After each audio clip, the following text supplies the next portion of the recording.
करना। जिंदगी में कितना भी धक्का खा रहे होगे, भगवान हाथ पकड़कर खींचकर बाहर कर देगा। शिव तत्व को जानो। अभी क्या चल रहा है? सावन।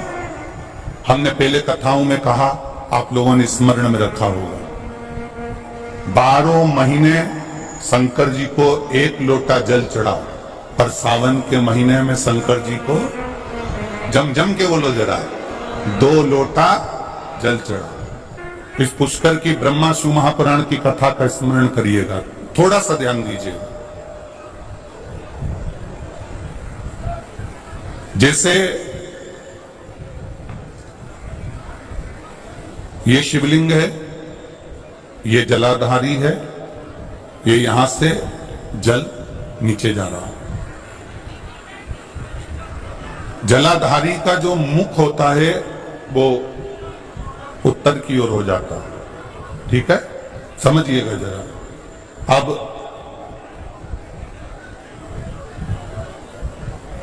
अगर मान लो लड़का 35 साल का हो गया, 36 साल का हो गया, बेटी की शादी नहीं हो रही, 35 साल हो गए, 36 साल हो गए, 40 साल हो गए, देवर देव की शादी नहीं हो रही है, किसी की शादी नहीं हो रही है, तो उसको समझना है सावन के महीने में आप जो 2 लोटा जल लेकर जा रहे हो, उस जल को जहां जलाधारी से पानी बाहर बह रहा है, जहां जलाधारी से, जैसे ये शिवलिंग है, ये गोल जलाधारी, यहां से पानी बह रहा है, तो जल चढ़ाते समय जब आप जल को समर्पित करेंगे दोनों लोटे से, तो धार यहां से लगाते हुए धार को आपको इस शिवलिंग पर पूर्ण समर्पित करना है। कहां से चालू करेंगे? ये जलाधारी जो बनी हुई है अशोक सुंदरी का स्थान। किसके स्थान से? अशोक सुंदरी के स्थान से। अगर लड़के की शादी, लड़की की शादी ना हो रही हो, 35 साल, 40 साल, 42 साल के हो गए, विवाह का कोई योग ही नहीं बन रहा, 28 साल, 30 साल हो गए, बहुत प्रयास कर लिए, तो एक सावन के महीने का नियम, 2 लोटे जल लेकर देवाधिदेव महादेव के सामने जाइए। यहां अशोक सुंदरी वाली जगह से दोनों धार एक साथ चढ़ाना प्रारंभ करिए, और करते करते वो धार शंकर भगवान के शिवलिंग पर ले जाकर छोड़ दीजिए।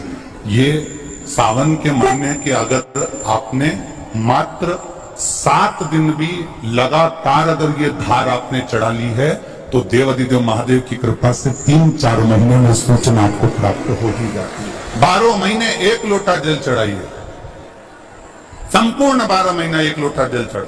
पर जब सावन का महीना आए तो अपने हाथ में 2 लोटे होना चाहिए। भले 1 लोटे के ऊपर दूसरा लोटा रख के लेके जाओ, मंदिर में जाओ, अंदर पहुंच जाओ, दोनों लोटों को हाथ में ले और दोनों की धार एक साथ मेरे देवाधिदेव महादेव को समर्पित करो। दोनों की धार अशोक सुंदरी वाली जगह से जल चढ़ाया जाए सावन में, वो विवाह के लिए है।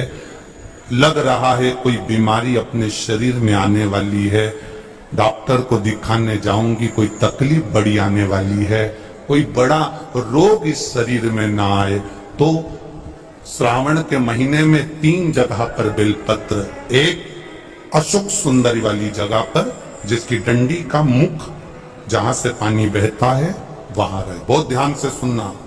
दूसरी बेलपत्र माता पार्वती जी का हस्त कमल जो जलाधारी है वहां, उसका डंडी का मुख अपनी ओर हो। तीसरी बेलपत्र शिवलिंग के ऊपर जिसका डंडी का मुख तुम जहां बैठे हो उससे ठीक विपरीत हो। अगर आप यहां बैठे हो तो डंडी का मुख उधर हो, आप यहां बैठे हो तो डंडी का मुख उधर हो, अपने विपरीत में डंडी का मुख हो।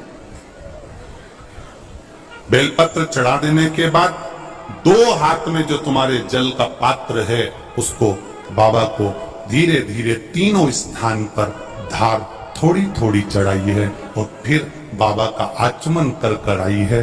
कोई जिंदगी में बड़ी बीमारी निकलेगी ही नहीं।